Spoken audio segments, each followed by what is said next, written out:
So I watched it without any reading about any kind of synopsis. I had no idea what the hell was going on. and then I'm just waiting for Emmett to come on. And I'm like, "Oh, there he is." And then like I just kept rewinding it. So so you had like a nice line about swatches. Yeah, just Um like in one line in the first episode. So, if you blink, you'll miss me. But yeah, so please tell us about this show, and please, tell me that we're going to see a lot more of you. well, yeah, no, it's a really great show. I love I watched seasons 1 and 2 before I got cast, and the show talks about all of the things that need to be talked about, but in such a beautiful way. Mhm. Um, a lot of current events and topics and things that are very important. And they follow the lives. Well, now that Callie and Mariana are like grown up and they're adults, and it follows them living their lives, their careers. But they brought me in. I am one of Callie's coworkers now, and yeah, there's a bunch. It's a very exciting season. I'm very excited for everyone to see all the episodes, and um in the upcoming episodes, I have more than just one line, so Okay. you will see more of me. But yeah, I play a young, book smart, kind of geeky lawyer. Um, yeah, it's exciting. I don't want to give too much away. So Oh, okay. So you're teasing us, and that's absolutely fine. But yeah, just to support and kind of like refute me being so clueless about the show, it does look like a high quality, really good show. It's just unfortunate I never got into it before. So now that I have Hulu, I can go back and watch the previous episodes. So just in case our listeners are curious, they can watch it on Hulu and any other platform. It's like, um, is it freeform it's or? free form, Okay. free form. And I know there's like a whole list of ways that you can watch it. Oh, okay. But yeah, but I even I I don't currently have the streaming for it, so I had to wait until the next day to watch it on Hulu. So I'm like watching the live tweets, and I'm just like, "Yep, I know what's happening because I read the script, but like, I use my imagination." So the show is so artistically done. Like mm, the shots they're just, they're it's gorgeous. beautiful. Yeah, Like the capoeira. yeah. Yeah, it's yeah, They do such an amazing job. yeah. Just they make everybody look so freaking cool. Uh, Mm. so yeah, it's a really great show.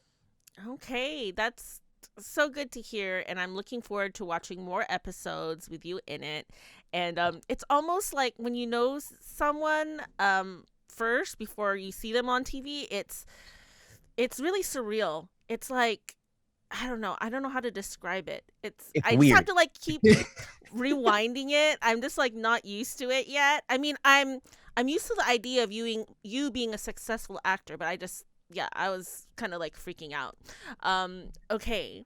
Another side story I want to kind of like clue our listeners into was that a while ago we had collaborated on, on your website, and this is this is the second time we're talking about your website.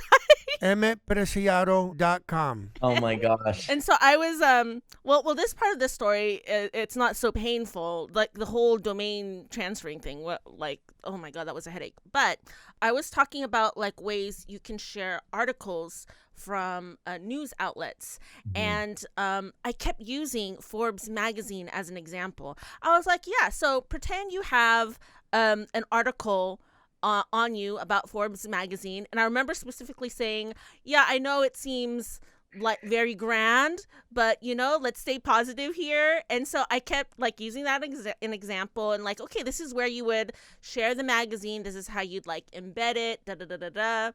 And then Emmett appears in Forbes magazine, and when I saw that, I like flipped out. I was like tripping. Like, please tell us about that experience. And that was I amazing. I re- yeah, I remember that conversation, and because I remember you said like Forbes like what was like 40 under 40 or something, or like just like it was like way out there, but you used it as an example. And then when I got the call that they were going to be doing a piece on me in Forbes, I was like, this is a joke, right? Like I didn't think it was real. And then I was just like, oh my gosh, you manifested that. You put it out there and the universe heard it and they're like, okay, we can deliver. So the universe delivered. It was a freaking honor to be interviewed for that. And the article was so beautifully written. Mm. Um, it made me emotional reading it. I know it made a lot of my friends and family emotional reading it. Like it was beautiful Ooh, and just such a privilege. But it was awesome. so surreal. It was Well, I might have mentioned it, but I'm not really a manifester of other people's success. However, I think that you believed it, and so I think that helps too. You have to believe, yeah. you know. So, Yeah. yeah, so it talks about The Good Doctor, and yeah, I have been a fan of The Good Doctor, and I had to play crazy catch up because I've been, really busy lately. And I love that show. I love the cast. I've watched the Korean language or the Korean version back when it came out, years ago. So it was, the whole series is really amazing to me, and the concept. And yeah, this season I pretty much cried like every episode. That's how I do things. And and so and when I saw yours, I tripped out again, like seeing your name in the credits. I was like, whoa, this is really crazy. Like, because it was like it's not like you were appearing on like some random, public access thing, or it's like you were on a show I have been watching. So it was really surreal for me too. So yeah, please, tell our listeners about that experience. And yeah, and Oh, it was one of the most amazing experiences of my life, hands down. The Everyone there was so nice. The cast, the crew, um, everyone involved, everyone that I met throughout the entire process was just, they were all just so friendly, so nice and genuine. Like it was almost like I feel like at any moment now something's gonna happen and everyone's just gonna finally like let go, but like no, like everyone is genuinely nice. yeah.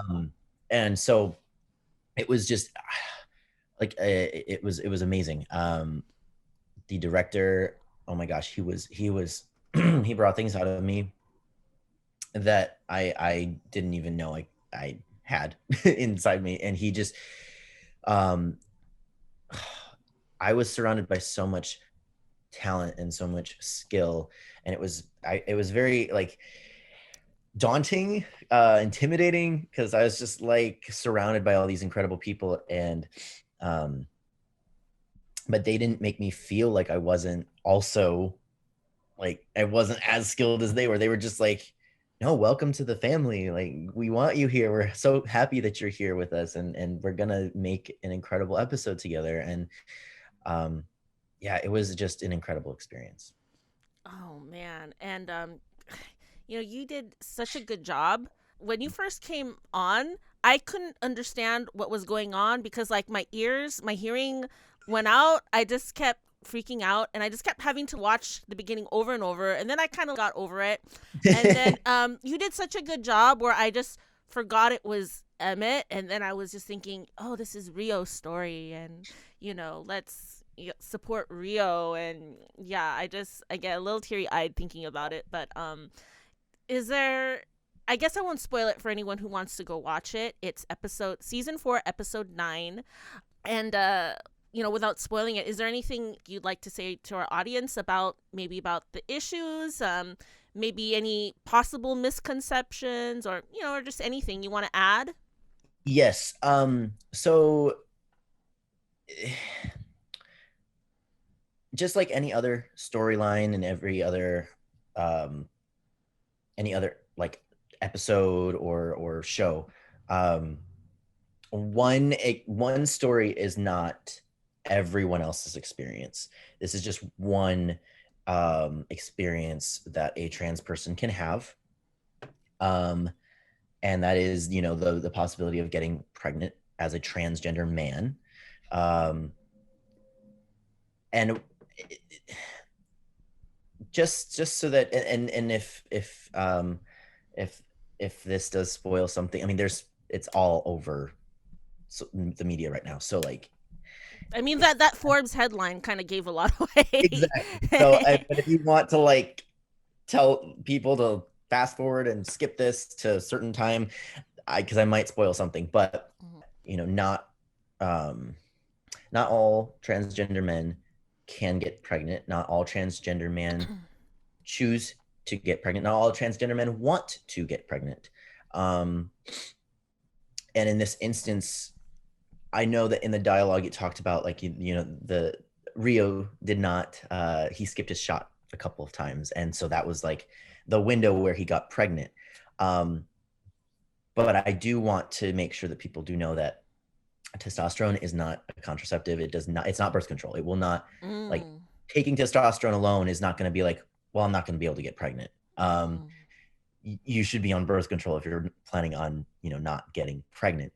However, testosterone is very effective in keeping you from getting pregnant, mm. but it is not, completely 100% like testosterone will stop you from getting pregnant. That's not true. So, Right.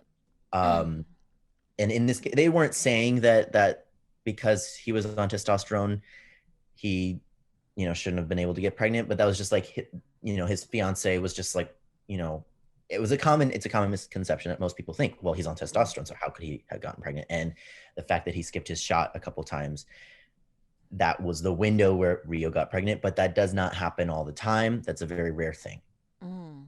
Um, so if anyone out there is thinking that they're fine to continue having sex and only take testosterone and think that they're not going to get pregnant, that is not true. You should be on a form of birth control. Um, Okay. and I would just say to everyone to just be open to the storyline. I mean, obviously, everyone makes their own choices and everyone's choice is valid. And, um, you know, I think it is a beautiful thing if someone has the ability to carry a child and have that experience, for 9 months with their unborn child. I think that's a beautiful thing. Um, whether you're male or female, like whether you are a man or a woman, if you have the ability to do that, you have the organs to do that, um, then go for it. So Yeah. that's what I would say. Yeah.